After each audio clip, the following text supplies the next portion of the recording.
अस्सलामुअलैकुम दोस्तों, कैसे हैं आप सब। मैं बारिश थम गई कहानी के बकिया हिस्से के साथ आपकी खिदमत में फिर से हाजिर हूं। अगर आपने अभी तक मेरे चैनल को सब्सक्राइब नहीं किया तो प्लीज़ सब्सक्राइब कर दें।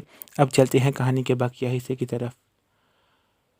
मोमिल अनमोल को लेकर कार में बैठी और बोली, हम अभी डॉक्टर के पास चलते हैं। तो अनमोल बोली, नहीं, बस मुझे इस माहौल से दूर ले जाओ, मैं खुद बहुत ठीक हो जाऊंगी।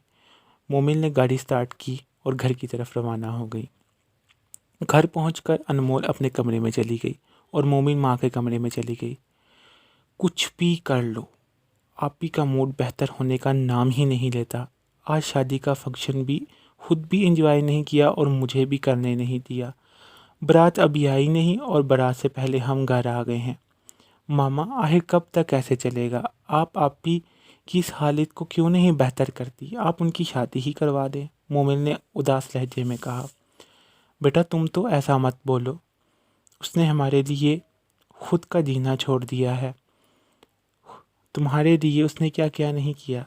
और ये मत भूलो, आज उसकी जो भी हालत है उसकी जिम्मेदार कहीं ना कहीं हम दोनों हैं। साइमा ने कहा। बस कोई भी बात कर लो, आपको ऐसा ही लगता है कि मैं गलत हूँ और आप ही के खिलाफ ही बोल रही हूँ। ये कहकर मोमिल गुस्से से कमरे से बाहर चली गई। अनमोल अपने कमरे में जाकर लेट गई और सोचने लगी कि उसकी हालत आज इतनी बेचैन क्यों हुई है। बेड से उठी और बेचैनी में टहलने लगी। टहलते टहलते वो अपने कमरे की खिड़की के पास गई, जहाँ से बाहर का मंजर बहुत खूबसूरत नज़र आता था। शाम के ढलते हुए सूरज को देखकर वो कुछ सुकून महसूस करने लगी। उसकी नज़र खेत पे पड़ी, जहाँ एक किसान शाम के वक्त अपने काम से फारिग होकर अपने खेतों से घर जा रहा था और उसके साथ उसके 2 बच्चे थे। छोटा बेटा उसकी पीठ पर सवार था और बेटी को उसने अपनी उंगली थमाए हुए साथ साथ लेकर चल रहा था।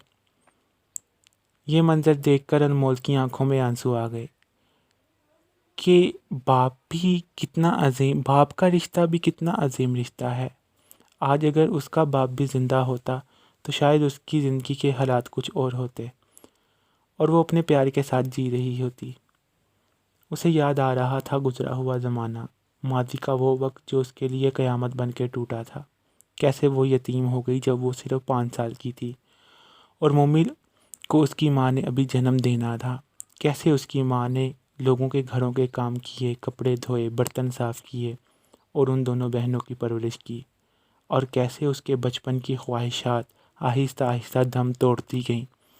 जो वो मैट्रिक के पेपर से फारिग हुई तो उसकी माँ पर एक और क़यामत टूट पड़ी और एक हादसे के दौरान उसकी दोनों टांगें जाती रहीं और वो सारी ज़िंदगी के लिए अपाहिज हो गई। फिर अनमोल ने फ़ैसला किया कि वो इस बुरे वक्त के आगे हार नहीं मानेगी। तब से वो छोटी मोटी नौकरी करके अपनी माँ का हाथ बटाती रही और बहन की ज़रूरतों को पूरा करती रही। बहन को पढ़ाया, खुद भी पढ़ा।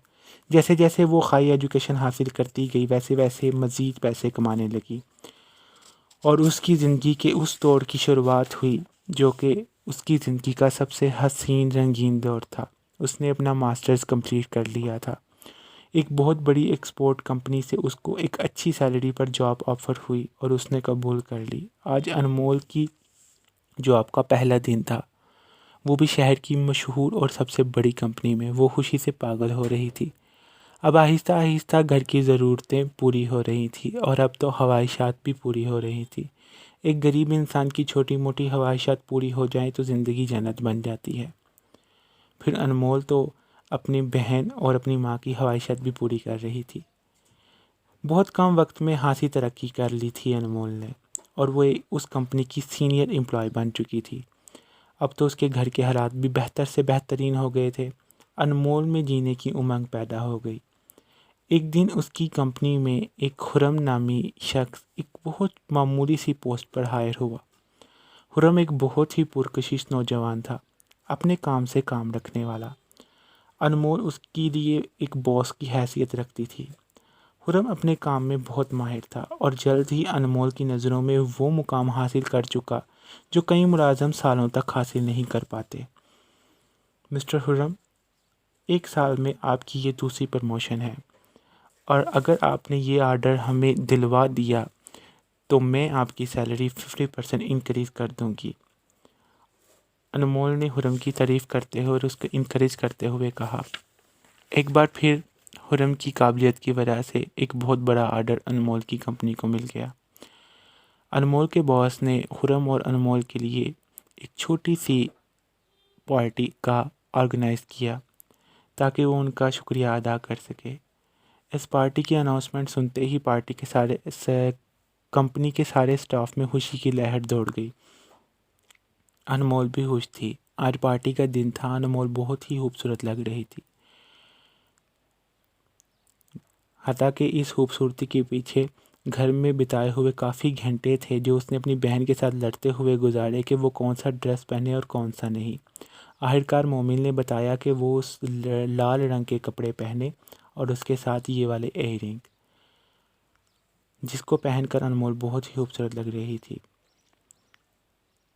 वो पार्टी के लिए अपने घर से रवाना हुई। रास्ते में उसे हुरम मिल गया।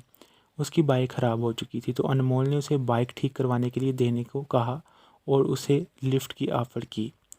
खुरम के पास कोई रास्ता नहीं था क्योंकि दोनों की मंजिल एक ही थी, इसलिए वो अनमोल की कार में बैठ गया। मैम आपका बहुत बहुत शुक्रिया। अरे इसमें शुक्रिया की क्या बात, अनमोल ने कहा। मैम एक बात बोलूं? जी बोले। आज आप बहुत प्यारी लग रही हैं, खुरम ने कहा।